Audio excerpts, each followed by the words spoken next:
If one of these schlubs, like the two schlubs out there in Manhattan and Atlanta, decide, you know, we're going to indict this president. Well, what if 10 of them decide to indict the president? They have effectively crippled the executive branch of the federal government.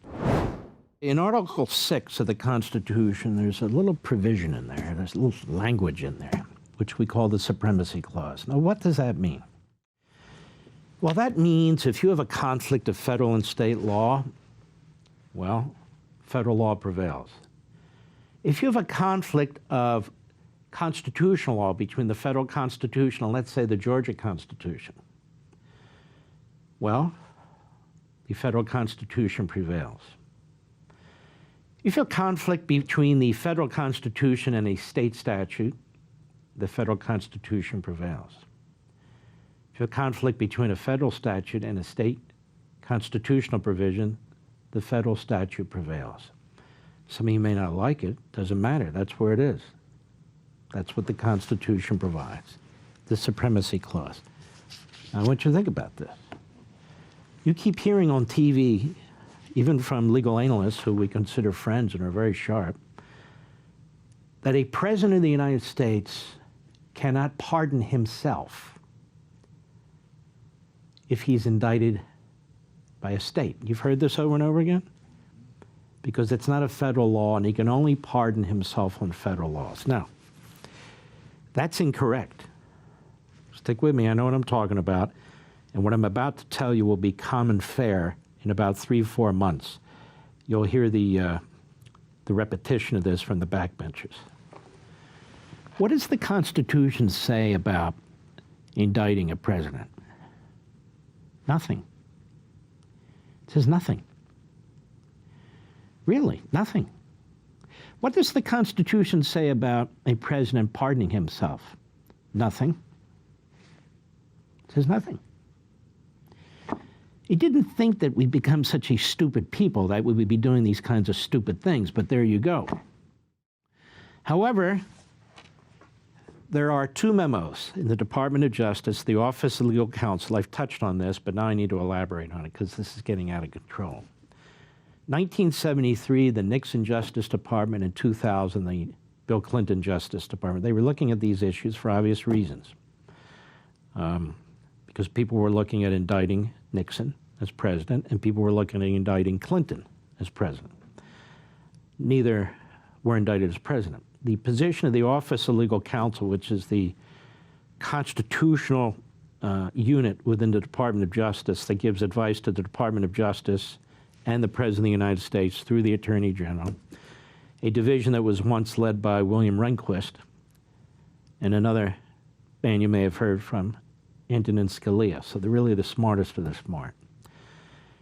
The position from both Departments of Justice under both parties, and now the accepted and embraced position, is you cannot indict a sitting president. Why? To cut to the chase, and the argument is overwhelmingly smart, and I agree with it.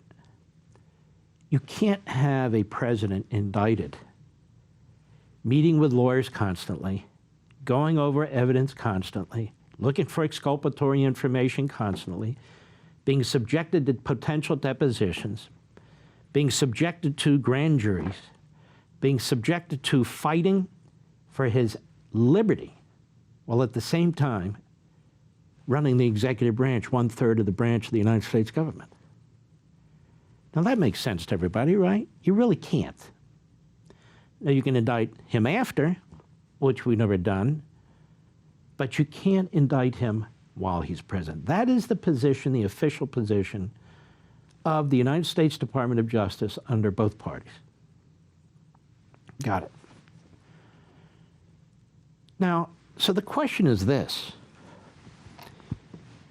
If Donald Trump were to be indicted, which he has been, and let's say he's convicted of a count or 2, and he's elected president of the United States, and let's say we're talking about Jack Smith cases, clearly he can pardon himself.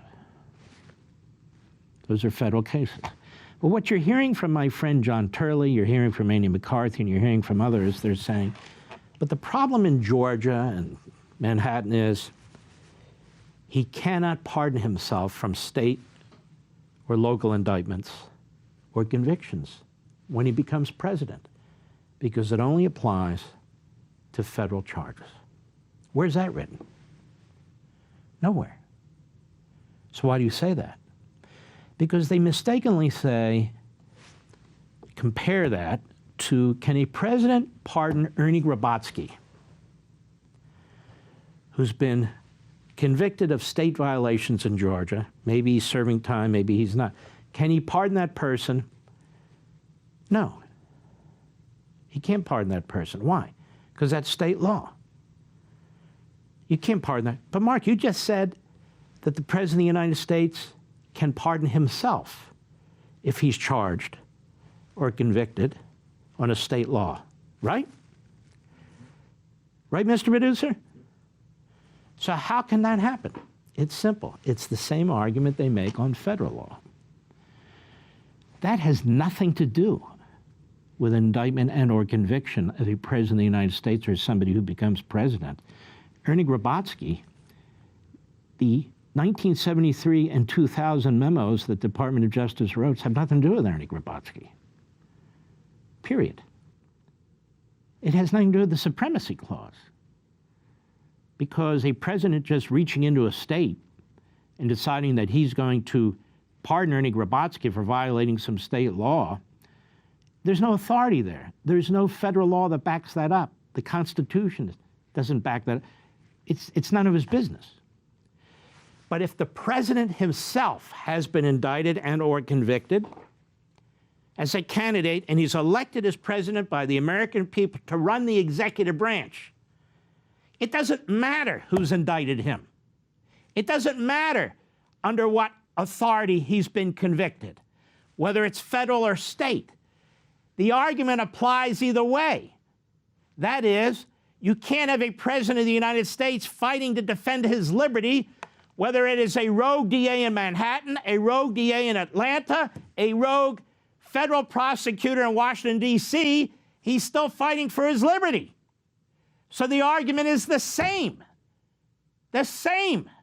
which is, of course, the president has the right to pardon himself against any indictment or any conviction from anywhere in the corner of the United States. Do you understand what I'm saying? Mr. Producer, if you don't, tell me, seriously. So in other words, the issue is he can't fight for his liberty and run the country at the same time. So how can you say, well, that only applies if he's indicted at the federal level? No, it applies no matter what. He has to fight for his liberty in Georgia while he's president of the United States. So the thinking is, okay, so there are thousands of DAs and assistant DAs across the country, literally thousands. So if one of these schlubs, like the two schlubs out there in Manhattan and Atlanta, decide, you know, we're going to indict this president. Well, what if 10 of them decide to indict the president? They have effectively crippled the executive branch of the federal government. And that's the point. A state prosecutor can do it, a county prosecutor can do it, a federal prosecutor can do it. The belief is, and I agree with it, that you should not be able to indict a sitting president, let alone convict him of federal violations. Well, then you shouldn't be able to do the same under any other circumstance either.